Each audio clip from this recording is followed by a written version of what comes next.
Na mbona sisi tunaleta shida hivyo mtu akisema kasoro yetu?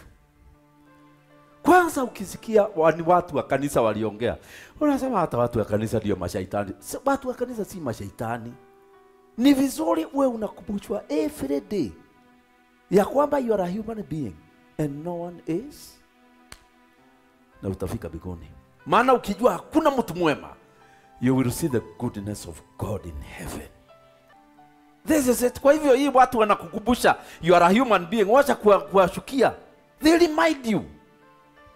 Amen. Kwanza ukihubiri injili hapa itatemesha watu.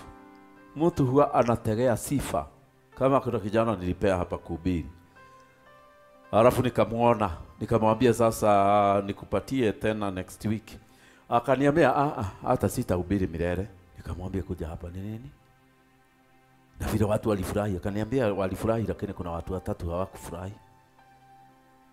Wameniambia hiyo mahubiri haikuombewa vizuri.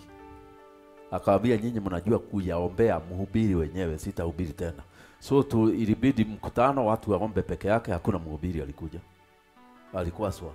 Yeye alikuwa anataka sifa. Na kuambia umehubiri kama bonke. Na kuambia wewe tunaona uko level ya Paulo. Hivyo umehubiri. Mimi nilikuwa naona umesukukwa na wingu kutoka mbinguni. Lakini Mungu akaona akisifiwa sana ataharibika. Watatengeneza nabii ya uongo. Na ndiposa wakati mwingine, wakati unasikia pastor wenu kuna mtu anasema negative yake, washa kuruka. Tulia, hiyo ndio sign ya kwamba pastor wenu ni wa Mungu.